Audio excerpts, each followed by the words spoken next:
Hi hello friends, welcome back to my channel. ನಾನು ನಿಮ್ಮ ಪ್ರೇಮಿಳಾ. Friends, ಇವಾಗ ಮಾವಿನ ಹಣ್ಣು ಸೀಸನ್ ಆಗಿರೋದ್ರಿಂದ ಮಾವಿನ ಹಣ್ಣು ಶೇಖರಣೆ ಮಾಡೋದು ಕಾಮನ್ ಆಗಿರುತ್ತೆ. ಮಾವಿನ ಹಣ್ಣು ಶೇಖರಣೆ ದೋಸೆ, ಚಪಾತಿ, ರೊಟ್ಟಿಗಂತೂ ಮಾಡಿಸಿದಂತಾನೆ ಹೇಳ್ಬೋದು. ಹಾಗೆ ಸಹ ಸೂಪರ್ ಕಾಂಬಿನೇಷನ್ ಅಂತಾನೆ ಹೇಳ್ಬೋದು. ನೋಡಿ, ಇದು ನಮ್ಮ ಮನೆಯದ್ದೇ ಮಾವಿನ ಹಣ್ಣು. ಊರಿಂದ ತಂದು ಮಾವಿನ ಹಣ್ಣ ಒತ್ತೆ ಹಾಕಿದ್ದೆ, ಹುಲ್ಲಿಲ್ಲ, ಸೊ ಪೇಪರ್ ಹಾಕ್ಬಿಟ್ಟೆ ಇಟ್ಟಿದ್ದೀನಿ. ತುಂಬ ಚೆನ್ನಾಗಾಗಿದೆ. ಫಸ್ಟ್ ಟೈಮ್ ತಂದಿರೋದು ತುಂಬ ಚೆನ್ನಾಗಾಗಿತ್ತು, ಅದೆಲ್ಲ ಖಾಲಿ ಆಯಿತು. ಇದು ಸೆಕೆಂಡ್ ಟೈಮ್ ತಂದಿರೋದು. ಇವತ್ತು ದೋಸೆ ಮಾಡಿರೋದ್ರಿಂದ ಒಂದೆರಡು ಹಣ್ಣು ತಗೊಂಡು 2 ಜನರಿಗಲ್ವಾ ಮಾಡೋಣ ಅಂತ ಹೇಳಿ ಹಣ್ಣು ಹುಡುಕ್ತಾ ಇದ್ದೆ. ನೋಡಿ, 2 ಹಣ್ಣು ತಗೊಬಂದು ಬಿಡಿಸ್ತಾ ಇದ್ದೇನೆ. ಇದು ಮಲ್ಲಿಕಾ ಇನ್ನು ಜಾಸ್ತಿ ಆಗಬೇಕಿತ್ತು. ದೋಸೆ ಮಾಡಿದ್ನಲ್ವ, ಚೆನ್ನಾಗಿರುತ್ತೆ ಕಾಂಬಿನೇಷನ್ ಅಂತ ಹೇಳಿ ತಗೊಬಂದೆ. ಅದು ಬೇರೆ ಜಾತಿ ಮಾವಿನ ಹಣ್ಣು, ಇದು ಮಲ್ಲಿಕಾ. ಅದು ನಾವು ಎಲ್ಬಳ್ಳಿ ಮಾವು ಅಂತ ಹೇಳ್ತೀವಿ. ಅದಕ್ಕೆ ಪ್ರಾಪರ್ ನೇಮ್ ಏನು ಅಂತ ಹೇಳಿ ನನಗೆ ಗೊತ್ತಿಲ್ಲ. ಕಟ್ ಮಾಡ್ತಾ ಇದ್ದೀನಿ ನೋಡಿ. ಇದು ತುಂಬ ಚೆನ್ನಾಗಿರುತ್ತೆ ಕಾಂಬಿನೇಷನ್ ಅಂತೂ. ದೋಸೆ ಹಾಗೇನೆ ಮಾವಿನ ಹಣ್ಣು ಶೇಖರಣೆ ಕಾಂಬಿನೇಷನ್ನು ತುಂಬ ಅಂದರೆ ತುಂಬ ಚೆನ್ನಾಗಿರುತ್ತೆ ಅಂತಲೇ ಹೇಳ್ಬೋದು. ಮಾವಿನ ಹಣ್ಣು ಸೀಸನ್ ಬಂದರೆ ನಮ್ಮಲ್ಲಂತೂ ಬರೀ ಶೇಖರಣೆನೇ ಇರುತ್ತೆ ಜಾಸ್ತಿ. ಊರ ಸೈಡಲ್ಲಂತೂ ತುಂಬ ಶೇಖರಣೆಗಳು ಮಾಡ್ತಾರೆ. ನಾನು ಇಬ್ಬರಿಗೆ ಅಂತ ಹೇಳಿ 2 ಹಣ್ಣನ್ನು ತಗೊಬಂದೆ. ಇದು ರಸಪುರಿಲಿ ಮಾಡಿದ್ರಂತೂ ಇನ್ನೂ ಚೆನ್ನಾಗಿರುತ್ತೆ ಶೇಖರಣೆ ಅಂತಲೇ ಹೇಳ್ಬೋದು. ನೋಡಿ, ನೀಟಾಗಿ ಕಟ್ ಮಾಡ್ಕೊತಾ ಇದ್ದೀನಿ. ಸುತ್ತಲೂ ಬಿಡಿಸಿ ಹಾಕ್ಕೋಬೋದು, ಈ ಥರನೂ ಹಾಕ್ಕೋಬೋದು. ನಮಗೆ ಯಾವ ಥರ ಕಂಫರ್ಟ್ ಇರುತ್ತೋ ಆ ಥರ ನಾವು ಬಿಡಿಸಿ ಮಾವಿನ ಹಣ್ಣನ್ನ ಹಾಕ್ಕೋಬೋದು. ಫ್ರೆಂಡ್ಸ್, ಈ ವಿಡಿಯೋ ನಿಮಗೆ ಇಷ್ಟ ಆಗಿದರೆ ಪ್ಲೀಸ್ ನನ್ನ ಚಾನಲ್ನ ಸಬ್ಸ್ಕ್ರೈಬ್ ಮಾಡಿ, ಲೈಕು ಕಮೆಂಟು ಶೇರು ಮಾಡಿ, ಸಪೋರ್ಟ್ ಮಾಡಿ. ನೋಡಿ, ನೀಟಾಗಿ ಬಿಡಿಸ್ಕೊತಾ ಇದ್ದೇನೆ. ಡೈರೆಕ್ಟಾಗಿ ಹೀಗೇ ಬಿಡಿಸ್ಕೋಬೋದು. ನಮಗೆ ಯಾವ ಥರ ಕಂಫರ್ಟ್ ಇರುತ್ತೋ ಆ ಥರ ನೀಟಾಗಿ ಮಾವಿನ ಹಣ್ಣು ತೊಳೆದ್ಬಿಟ್ಟು ನಾವು ಬಿಡಿಸ್ಬೇಕಾಗುತ್ತೆ. ಮಾರ್ಕೆಟಿಂದ ತಂದಿರೋ ಮಾವಾದರೆ ನೀಟಾಗಿ ತೊಳಿಲೇಬೇಕಾಗುತ್ತೆ. ಅದು ಹಣ್ಣಾಗಲಿ ಬೇಗ ಅಂತ ಹೇಳಿ ಕೆಮಿಕಲ್ಗಳನ್ನೆಲ್ಲ ಹಾಕಿರ್ತಾರೆ. ಅದಕ್ಕೋಸ್ಕರ ಇದು ಮನೆಯದೇ ಹಣ್ಣು, ನಾವೇನು ಕೆಮಿಕಲ್ ಏನು ಯೂಸ್ ಮಾಡಿಲ್ಲ ಇದಕ್ಕೆ. ಊರಲ್ಲಾದರೆ ಹುಲ್ಲಲ್ಲಿ ಒತ್ತೆ ಹಾಕ್ತೀವಿ, ತುಂಬ ಚೆನ್ನಾಗಿರುತ್ತೆ ಹುಲ್ಲಲ್ಲಿ ಒತ್ತೆ ಹಾಕಿರೋ ಮಾವಿನ ಹಣ್ಣು. ನೋಡಿ, ನೀಟಾಗಿ ಬಿಡಿಸ್ಕೊಂಡು ನೀಟಾಗಿ ಯೂಸ್ಕೊಂಡಿದ್ದೀನಿ. ಇಲ್ಲ, ನೀಟಾಗಿ ಚಿಕ್ಕಕ್ಕೆ ಕಟ್ ಮಾಡ್ಕೋಬೋದು. ಸಣ್ಣಕ್ಕೆ ಕಟ್ ಮಾಡಿ ಇಟ್ಕೊಂಡಿರೋ ಬೆಲ್ಲನ ಹಾಕ್ಕೊತಾ ಇದ್ದೀನಿ. ಬೆಲ್ಲ ರುಚಿಗೆ ತಕ್ಕಷ್ಟು ಹಾಕ್ಕೊಳ್ಳಿ. ಹಾಗೆಯೇ 1 ಏಲಕ್ಕಿನ ಚೆಲ್ಬಿಟ್ಟು ಹಾಕ್ಕೊತಾ ಇದ್ದೀನಿ. ಹಾಗೆಯೇ ಬಿಳಿ ಎಳ್ಳನ್ನ ಹಾಕ್ಕೊತಾ ಇದ್ದೇನೆ. ಯಾವ ಎಳ್ಳಿರುತ್ತೋ ಆ ಎಳ್ಳನ್ನ ಹಾಕ್ಕೋಬೋದು. ಬಿಳಿದಾದರೂ ಓಕೆ, ಬ್ಲ್ಯಾಕ್ ಆದರೂ ಓಕೆ. ಸ್ವಲ್ಪ ಹುರಿದ್ಬಿಟ್ಟು ಹಾಕ್ಕೊಂಡ್ರೆ ಚೆನ್ನಾಗಿರುತ್ತೆ. ಡೈರೆಕ್ಟಾಗಿ ಹಸಿದೇ ಎಳ್ಳು ಹಾಕಿದರೆ ಚೆನ್ನಾಗಿರಲ್ಲ. ಸ್ವಲ್ಪ ಬಾಣಲೆನ ಹಂಚೋ ಇಟ್ಬಿಟ್ಟು ಸ್ವಲ್ಪ ಬಿಸಿ ಮಾಡಿ ಹಾಕಿದರೆ ತುಂಬ ಚೆನ್ನಾಗಿರುತ್ತೆ. ಎಳ್ಳು ಹುರಿಯೋವಾಗ ಎಳ್ಳು ಚಟಪಟ ಅನ್ನಬೇಕು, ಹಾಗೆ ಹುರಿದ್ರೇ ಚೆನ್ನಾಗಿರುತ್ತೆ. ನೋಡಿ, ಇದೆಲ್ಲನೂ ನಾನು ಒಂದು ಒಳ್ಳೆ ಮಿಕ್ಸ್ ಕೊಡ್ತಾ ಇದ್ದೀನಿ. ಹಾಗೆಯೇ ಕಾಯಿ ತುರಿನ ಬೇಕಾದರೂ ಹಾಕ್ಕೋಬೋದು, ಒಣ ಕೊಬ್ಬರಿ ತುರಿನ ಹಾಕ್ಕೋಬೋದು, ಇಲ್ಲಾಂದರೆ ಸ್ಕಿಪ್ ಮಾಡ್ಕೋಬೋದು. ಒಣ ಕೊಬ್ಬರಿ ತುರಿ ಹಾಕಿರೋ ತುಂಬ ಚೆನ್ನಾಗಿರುತ್ತೆ. ಕೊಬ್ಬರಿ ತಿನ್ನೋರಾದರೆ ಹಾಕ್ಕೋಬೋದು, ತುಂಬ ಟೇಸ್ಟಿಯಾಗಿರುತ್ತೆ ಅಂತಲೇ ಹೇಳ್ಬೋದು. ನೋಡಿ, ರೆಡಿ ಆಯಿತು. ಹಾಗೆಯೇ ಸ್ವಲ್ಪ ಬಿಸಿ ಮಾಡ್ಕೋಬೋದು, ಇಲ್ಲಾಂದರೆ ಹಸಿದನ್ನೇ ನಾವು ತಿನ್ಬೋದು.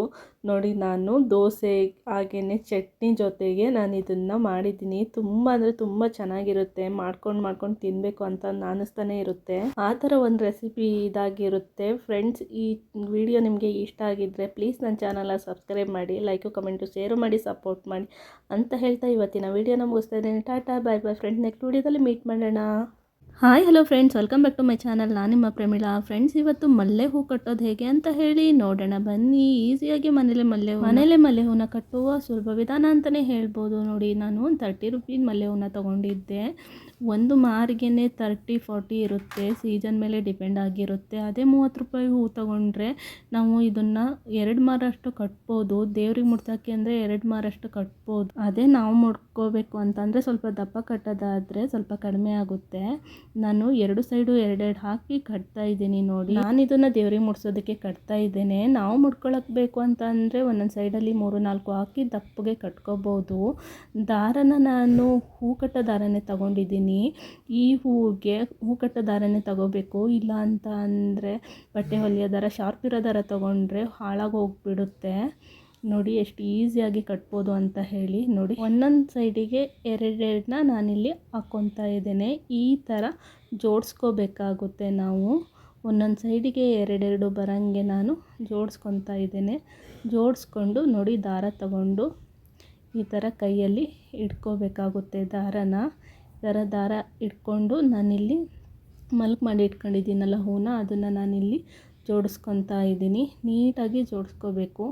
ನಮಗೆ ತೆಳ್ಳಗೆ ಬೇಕು ಅಂದರೆ ಸ್ವಲ್ಪ ದೂರ ಜೋಡಿಸ್ಕೋಬೇಕು, ಹತ್ತಿರ ಬೇಕು ಅಂತಂದರೆ ಒಂದು ಸ್ವಲ್ಪ ದಪ್ಪ ಬೇಕು ಅಂದರೆ ಹತ್ತಿರಕ್ಕೆ ಜೋಡಿಸ್ಕೋಬೇಕು. ಹತ್ತಿರ ಜೋಡಿಸ್ಕೊಂಡು ಈ ಥರ ಒಂದು ಗಂಟು ಹಾಕಿದರೆ ಆಯಿತು ಅಷ್ಟೇ. ಇದೇನು ದೊಡ್ಡ ಸಾಧನೆ ಅಲ್ಲ, ದೊಡ್ಡ ವಿದ್ಯೆ ಅಲ್ಲ. ಪ್ರಾಕ್ಟೀಸ್ ಮಾಡಿದರೆ ಆರಾಮಾಗಿ ಬಂದುಬಿಡುತ್ತೆ. ಬಿಗಿನರ್ಸ್ ಆದರೆ ಪೇಪರಲ್ಲೇ ಪ್ರಾಕ್ಟೀಸ್ ಮಾಡೋದು ಒಳ್ಳೆಯದು. ಹೂ ಸುಮ್ಮನೆ ಹಾಳಾಗಿ ಹೋಗಿಬಿಡುತ್ತೆ. ನೋಡಿ ಎಷ್ಟು ಚೆನ್ನಾಗಿ ಬಂದಿದೆ ಅಂತ ಹೇಳಿ. ಈ ಥರ ಒಂದು ಪಕ್ಕ ಒಂದು ಹಾಕ್ಕೊಳ್ತಾ ಕಟ್ಕೊಳ್ತಾ ಹೋದರೆ ಆಯಿತು ಅಷ್ಟೇ. ನಮಗೆ ಮಧ್ಯೆ ಬೇಕು ಅಂದರೆ ಈ ಲೀಫ್ನ ಹಾಕಿ ಕಟ್ಬೋದು, ಅವರೇ ಕೊಟ್ಟಿರ್ತಾರೆ. ಹೂ ತಗೊಳ್ಳೋವಾಗಲೇ ಅವರೇ ಮಿಕ್ಸ್ ಹಾಕಿರ್ತಾರೆ. ಹಾಗೆ ಈ ಲೀಫು ಹಾಗೇ ಕನಕಾಂಬರನ ಸಹ ಹಾಕಿರ್ತಾರೆ. ಮಧ್ಯ ಮಧ್ಯೆ ಒಂದೊಂದು ಕನಕಾಂಬರನೂ ಸಹ ನಾವಿಲ್ಲಿ ಹಾಕ್ಕೋಬೋದು. ಮಲ್ಲಿಗೆ ಹೂವು ಮಧ್ಯೆ ಕನಕಾಂಬರ ಹೂವು ಇದ್ದರೆ ತುಂಬ ಚೆನ್ನಾಗಿ ಕಾಣಿಸುತ್ತೆ. ಈ ಥರ ಹೂ ಕಟ್ಟೋ ವಿಧಾನನ ನಾವು ಎಲ್ಲ ಹೂಗೂ ಇದೇ ವಿಧಾನದಲ್ಲಿ ಕಟ್ಬೋದು ಅಂತಲೇ ಹೇಳ್ಬೋದು. ಕಾಕಡ, ಹಾಗೆಯೇ ದುಂಡು ಮಲ್ಲಿಗೆ, ಕನಕಾಂಬರ, ಸೇವಂತಿಗೆ ಪ್ರತಿಯೊಂದು ಹೂವು ಈ ಥರ ನಾವು ಕಟ್ಕೋಬೋದು. ಮಾರ್ಕೆಟಲ್ಲಿ ಒಂದು ಮೊಳಕ್ಕೆ 30-40 ಇರುತ್ತೆ. ಅದು ಸಹ ಸೀಸನ್ ಮೇಲೆ ಡಿಪೆಂಡ್ ಆಗಿರುತ್ತೆ. ಅದೇ ಒಂದು 30-50 ಒಟ್ಟು ಬಿಡಿ ಹೂ ತಂದ್ಕೊಂಡು ಆರಾಮಾಗಿ ಕಟ್ಕೋಬೋದು ಮನೆಯಲ್ಲೇ. ಕಟ್ಟಕ್ಕೆ ಬರೋರಾದರೆ ಒಂದು 30 ರೂಪಾಯಿದಿಂದ 50 ರೂಪಾಯಿನ ಹೂವನ್ನ ಆರಾಮಾಗಿ ಅರ್ಧ ಗಂಟೆಯಲ್ಲಿ ಕಟ್ಬೋದು. ಮಲ್ಕ್ ಮಾಡಿಕೊಡೋರು ಇದ್ರಂತೂ ಇನ್ನೂ ಬೇಗ ಆಗುತ್ತೆ. ಅದೇ ಸ್ವಲ್ಪ ಇವಾಗ ಕಲಿಯೋರಾದರೆ ಲೇಟ್ ಆಗುತ್ತೆ. ನೋಡಿ ಈ ಥರ ಒಂದು ರೂಪಾಯಿಗೆ ಒಂದು ಇಟ್ಕೊಂಡು ಕಟ್ಕೊಳ್ತಾ ಹೋದ್ರಾಯಿತು. ನೋಡಿ ಎಷ್ಟು ದೊಡ್ಡ ಮಾಲೆ ಕಟ್ಟಿದ್ದೀನಿ ಅಂತ ಹೇಳಿ. ನಾನು ದೇವ್ರಿಗೆ ಮುಡ್ಸೋಕ್ಕೋಸ್ಕರ ಕಟ್ತಾಯಿದ್ದೀನಿ ಈ ಮಾಲೆನ. ನೋಡಿ ಇವಾಗ ಮಲ್ಲೆ ಹೂ ಸೀಸನ್ ಆಗಿರೋದ್ರಿಂದ ಮಲ್ಲೆ ಹೂವು ಸಿಗ್ತಾ ಐತೆ. ನಾನು 30 ರೂಪೀಸ್ಗೆ ತೊಗೊಂಡೆ. ಮನೆ ಹತ್ರನೇ ಬಂದಿತ್ತು. ಹಬ್ಬ ವಾರಗಳಲ್ಲಾದರೆ ಸ್ವಲ್ಪ ಜಾಸ್ತಿನೇ ಇರುತ್ತೆ, ಮಾಮೂಲಿ ದಿನದಾಗಾದರೆ ಸ್ವಲ್ಪ ಕಡಿಮೆನೇ ಇರುತ್ತೆ. 30 ರೂಪಾಯಿ ಹೂ ತೊಗೊಂಡ್ರೆ ಸಾಕು. ನಾವು ಸ್ವಲ್ಪ ದೂರ ಕಟ್ಕೊಂಡ್ರೆ 2 ಮಾರು ಕಟ್ಕೋಬೋದು ಅಂತಲೇ ಹೇಳ್ಬೋದು. ಅದೇ ಹತ್ತಿರ ಕಟ್ಕೊಂಡ್ರೆ ಇನ್ನೂ ಕಡಿಮೆ ಆಗುತ್ತೆ. ಫ್ರೆಂಡ್ಸ್, ಇದಿಷ್ಟು ಮಲ್ಲೆ ಹೂನ ಕಟ್ಟೋ ಸುಲಭ ವಿಧಾನ ಆಗಿರುತ್ತೆ. ನಾನು ಮುಂದಿನ ವಿಡಿಯೋಗಳಲ್ಲಿ ಟೈಪ್ ಆಫ್ ಹೂ ಕಟ್ಟೋದೆಲ್ಲ ಹಾಕ್ತೀನಿ ನೋಡಿ. ಹಾಗೆಯೇ ಈ ವಿಡಿಯೋ ನಿಮಗೆ ಇಷ್ಟ ಆಗಿದ್ದರೆ ನನ್ನ ಚಾನಲ್ನ ಸಬ್ಸ್ಕ್ರೈಬ್ ಮಾಡಿ, ಪಕ್ಕದಲ್ಲಿರೋ ಬೆಲ್ ಬಟನ್ನ ಪ್ರೆಸ್ ಮಾಡಿ, ಹಾಗೆ ಲೈಕ್ ಕಮೆಂಟು ಶೇರು ಮಾಡಿ ಸಪೋರ್ಟ್ ಮಾಡಿ friends. Tata, bye bye. Next ವಿಡಿಯೋದಲ್ಲಿ ಮೀಟ್ ಮಾಡೋಣ. Take care.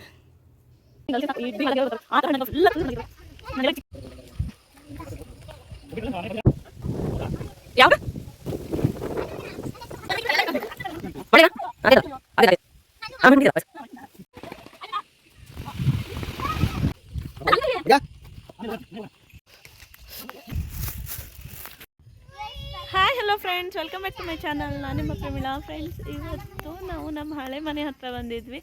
ಅಲ್ಲೊಂದು ಚಿಕ್ಕ ನೇರಳೆ ಮರ ಐತೆ. ನೇರಳೆ ಹಣ್ಣು ಕೊಯ್ತಾ ಇದ್ದೇವೆ. ನೋಡೋಣ ಬನ್ನಿ. ನೋಡಿ ಎಲ್ಲರೂ ಬಂದಿದ್ದೀವಿ.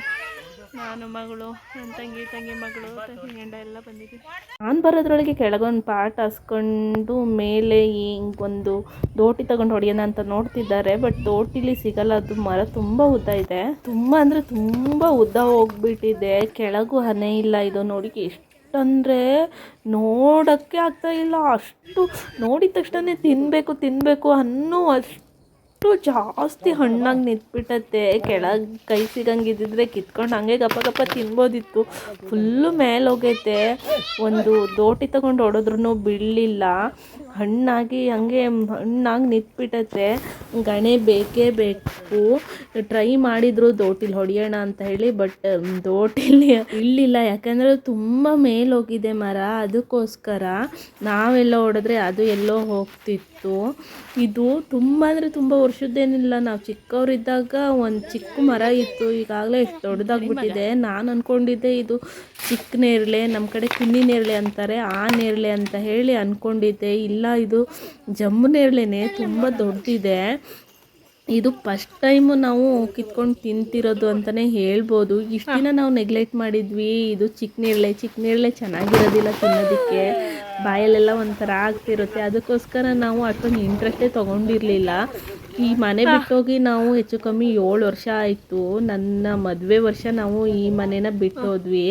ಯಾಕೆಂದರೆ ಇದು ತುಂಬ ಚಿಕ್ಕ ಮನೆ. ನಾವು ಚಿಕ್ಕವರಿದ್ದಾಗ ಈ ಮನೇಲೇ ಇದ್ವಿ. ಅದು ಗುಡಿಸ್ಲು ಥರ ಇತ್ತು. ಅದಕ್ಕೋಸ್ಕರ ನಮ್ಮ ಅಜ್ಜಿ ಮನೆಗೆ ಹೋದ್ವಿ. ಅದೊಂದು ಸ್ವಲ್ಪ ದೊಡ್ಡದಿದೆ. ಆವಾಗ ಇದು ತುಂಬ ಚಿಕ್ಕ ಮರ. 7 ವರ್ಷದ ಈಚೆ ನಾವು ಆ ಮರನ ಅಷ್ಟು ನಾವು ಲಕ್ಷ್ಯನೇ ಪಟ್ಟಿರಲಿಲ್ಲ. ನೋಡಿ ದೋಟಿಲಿ ಹೊಡೆದಾಗ ಇಷ್ಟು ಬಂದಿದೆ. ಮಕ್ಕಳನ್ನೆಲ್ಲ ಇಟ್ಕೊಂಡು ದೋಟಿಲಿ ಹೊಡೆದು ಅವ್ರ ಮೇಲೆ ಬಿದ್ರೆ ಅಂತ ಹೇಳಿ, ಮತ್ತೆ ದೋಟಿಲಿ ಅಷ್ಟೊಂದು ಬೀಳು ಇಲ್ಲ, ಒಂದು 3-4 ಸತಿ ಹೊಡೆದ್ರು, ಆದ್ರೆ ಜಾಸ್ತಿ ಬೀಳೇ ಇಲ್ಲ. ಎಷ್ಟೊತ್ತವರೆಗೂ ಇದೇ ಕೆಲಸ ಮಾಡ್ಕೊಂಡು ಕೂರೋದು ಅಂತ ಹೇಳಿ ಗಣಿ ತರೋಣ ಅಂತ ಹೇಳಿ ಗಣಿ ತರಕ್ಕೆ ಹೋದ್ರು. ಯಾಕೆಂದರೆ ಇದು ಹಳೆ ಮನೆ, ನಮ್ಮ ಹೊಸ ಮನೆ ಸ್ವಲ್ಪ ದೂರ ಐತೆ, ಅಲ್ಲಿವರೆಗೂ ನಡ್ಕೊಂಡು ಹೋಗ್ಬೇಕಿತ್ತು. ಇಲ್ಲೆಲ್ಲ ಕೇಳಿದ್ವಿ ಅಕ್ಕಪಕ್ಕ ಮನೆಯಲ್ಲಿ, ಇಲ್ಲ ಅಂತ ಹೇಳಿದರು. ಅದಕ್ಕೋಸ್ಕರ ನಮ್ಮ ಮನೆ ಹತ್ರಲ್ಲೇ ಹೋಗಿ ತರಬೇಕಿತ್ತು. ಮನೆ ಪಕ್ಕದ ಮನೆಯವರು ಹೋಗಿ ತರ್ತೀನಿ ಅಂತ ಹೇಳಿ ಹೊರಟರು. ನಾವು ವೆಯ್ಟ್ ಮಾಡ್ತಾಯಿದ್ವಿ. ಈ ಮಕ್ಕಳನ್ನೆಲ್ಲ ಇಟ್ಕೊಂಡು ಇಂಥ ಕೆಲಸ ಮಾಡೋಕ್ಕೆ ಬರೋದು ತುಂಬ ಕಷ್ಟನೇ ಅಂತಲೇ ಹೇಳ್ಬೋದು. ಚಿಕ್ಕ ಮಕ್ಕಳು, ಅದ್ರಾಗ ಬೇರೆ ಹೇಳಿದ ಮಾತು ಕೇಳೋದಿಲ್ಲ, ಮತ್ತು ತಿನ್ನಬೇಕು ಅಂತ ಆಪಾಪಿಸ್ತಾ ಇದ್ದಾವೆ. 2 ನನ್ನ ಮಗಳು ಮತ್ತು ನನ್ನ ತಂಗಿ ಮಗ ಇಬ್ಬರೂ ಸೇರಿ ಅವರ ಆಟಗಳನ್ನು ಹಿಡಿಯೋದೇ ಒಂದು ಕೆಲಸ. ಆಮೇಲೆ ನೋಡಿ ಗಣೆ ತಂದರು. ಗಣೆ ತಂದು ನಾವು 4 ಜನ 4 ಪಾಟ್ ಇಟ್ಕೊಂಡು ನಿಂತ್ಕೊಂಡಿದ್ದೀವಿ. ಕೆಳಗೆ ಬಿದ್ದುಬಿಟ್ರೆ ಎಲ್ಲ ಒಡೆದೋಗ್ಬಿಡ್ತವೆ ಅಂತ ಹೇಳಿ ಮತ್ತು ಪಾಟ್ನ ಎತ್ತಿ ಸಹ ಹಿಡ್ಕೊಂಡಿದ್ವಿ. ಯಾಕೆಂದರೆ ಕೆಳಗೆ ಬಿದ್ದುಬಿಟ್ರೆ ಫುಲ್ಲು ಹಾಳಾಗಿ ಹೋಗ್ಬಿಡ್ತವೆ ಅಂತ ಹೇಳಿ. ನೋಡಿ ಪಾಟೆಲ್ಲ ಮೇಲೆ ಎತ್ತಿಟ್ಕೊಂಡಿದ್ವಿ, ಬೀಳ್ತಾ ಇದ್ದಾವೆ. ಅವ್ರು ಅಗಲಿಸ್ತಾ ಇದ್ದಾರೆ. ದೋಟಿಗೆ ಒಂದು ಕೊಕ್ಕೆ ಮಾಡ್ಕೊಂಡವ್ರೆ, ಕೊಕ್ಕೆ ಹಾಕಿ ಅಗಲಿಸ್ತಾ ಇದ್ದಾರೆ, ಬೀಳ್ತಾ ಇದ್ದಾವೆ. ಕೆಳಗೆ ಬಿದ್ದರೆ ಫುಲ್ ಹಾಳಾಗಿ ಹೋಗ್ಬಿಡ್ತವೆ ಅಂತ ನಾವು ಪಾಟ್ನ ಎತ್ತಿ ಹಿಡಿದಿದ್ವಿ. ನೋಡಿ ಎಷ್ಟು ಚೆನ್ನಾಗಿದ್ದಾವೆ ಅಂತ ಹೇಳಿ ಬಿದ್ದ ತಕ್ಷಣವೇ ಎಲ್ಲರೂ ತಕ್ಕೊಂಡು ಗಪ ಗಪ ತಿಂತಾ ಇದ್ದೀವಿ. ತೋಟಿ ತೆಗೆದು ಅಗಲಿಸಿದ್ದಕ್ಕೆ ಕಾಯಿ, ದೋರ್ಗಾಯಿ ಫುಲ್ ಹಣ್ಣಾದವು, ಫುಲ್ ಎಲ್ಲ ಬಿದ್ದುಬಿಟ್ಟವೆ. ನಾವು ಹಣ್ಣಷ್ಟೇ ತಗೊಂಡ್ವಿ. ದೋರ್ಗಾಯಿ ಎಲ್ಲ ತಿಂದರೆ ಬಾಯಲ್ಲಿ ಅದು ಚೆನ್ನಾಗಿರಲ್ಲ, ಅದಕ್ಕೋಸ್ಕರ ಎಷ್ಟೊಂದಿದೆ ಅಲ್ಲ ಅಂತ ಹೇಳಿ ಹಣ್ಣೇ ಆರಿಸ್ಕೊತಾ ಇದ್ದೀವಿ. ಆರಿಸ್ಕೊಂಡು ಒಂದು ಕವರಿಗೆ ಹಾಕ್ಕೊಳ್ತಾ ಇದ್ದೀವಿ. ನೋಡಿ ಹಣ್ಣು ಎಷ್ಟು ಚೆನ್ನಾಗಿತ್ತು ಅಂತ ಅಂದರೆ ತಿಂತಾನೇ ಇರಬೇಕು ಅಂತ ಅನ್ನಿಸ್ತಾ ಇತ್ತು, ಅಷ್ಟೊಂದು ಚೆನ್ನಾಗಿತ್ತು. ಫ್ರೆಶ್ ನೇರಳೆ. ಇಲ್ಲಿ KGಗೆ 300 ರೂಪಾಯಿ ಕೊಡಬೇಕು ಸಿಟಿಲಿ.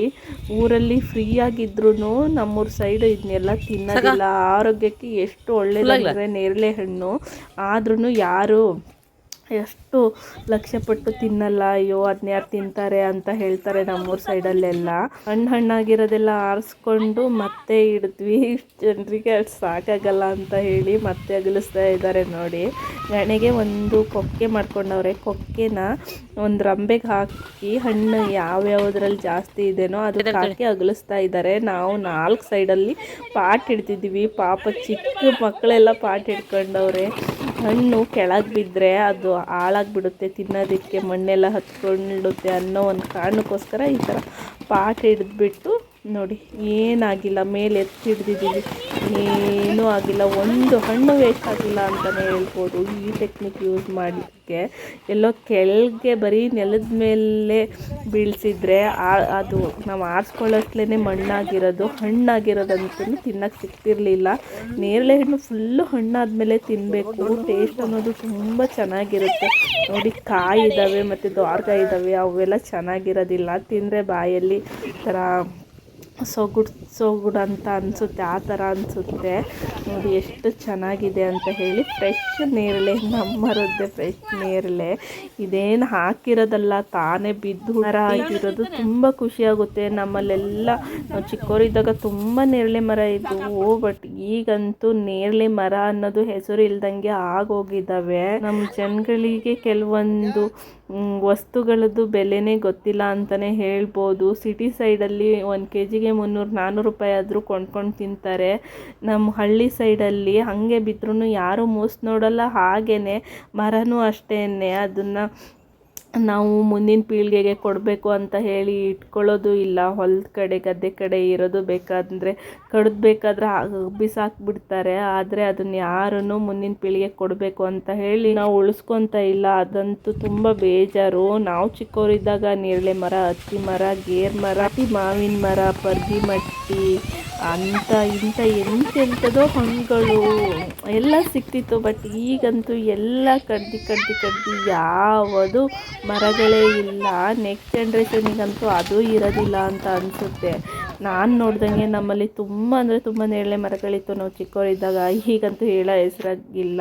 ಇದು ನಮ್ಮದೊಂದು ಚಿಕ್ಕದ ಮರ, ಅದು ನೋಡಿ ಈ ಥರ ಹಣ್ಣು ಅಂತಲೇ ಗೊತ್ತಿರಲಿಲ್ಲ. ಇದು ಯಾವ ಥರ ಆಗೋಗ್ಬಿಟ್ಟಿದೆ ಈ ಇಡೀ ರೋಡೆಲ್ಲ. ನಾವು ಪಾಟ್ ಹಾಸ್ದೇ ಇದ್ದರೆ ಇದೇ ಥರ ಆಗೋದು, ರೋಡಲ್ಲೆಲ್ಲ ಬಿದ್ದು ಇದೇ ಥರ ಒಡೆದೋಗಿರೋದು. ಪಾಟ್ ಹಾಸಿದ್ಕೆ ಚಲೋ ಹಣ್ಣು ಸಿಕ್ತು ಅಂತಲೇ ಹೇಳ್ಬೋದು. ಹಣ್ಣೆಲ್ಲ ಆರಿಸ್ಕೊಂಡು ಪಾಟ್ ಮಡ್ಚ್ಕೊಂಡು ದೋಟಿನೂ ತಗೊಂಡು ಇನ್ನೇನು ಕವರ್ ತುಂಬಿಕೊಂಡು ಮನೆಗೆ ಹೊರಟ್ವಿ. ನೋಡಿ ಇಷ್ಟು ನೇರಳೆ ಹಣ್ಣು ಸಿಕ್ತು, ಫ್ರೆಶ್ ನೇರಳೆ ಅಂತಲೇ ಹೇಳ್ಬೋದು. ತುಂಬ ಚೆನ್ನಾಗಿದೆ. ನೇರಳೆ ಸೀಸನಲ್ಲಿ ನೇರಳೆ ಹಣ್ಣು ಸಿಕ್ಕರೆ ಬಿಡಬೇಡಿ, ಖಂಡಿತವಾಗ್ಲೂ ತಿನ್ನಿ, ಆರೋಗ್ಯಕ್ಕೆ ತುಂಬ ಒಳ್ಳೆಯದು ಅಂತ ಹೇಳ್ತಾ ಇವತ್ತಿನ ವಿಡಿಯೋನ ಮುಗಿಸ್ತೇನೆ. ಟಾಟಾ ಬೈ ಬೈ, ನೆಕ್ಸ್ಟ್ ವಿಡಿಯೋದಲ್ಲಿ ಮೀಟ್ ಮಾಡೋಣ.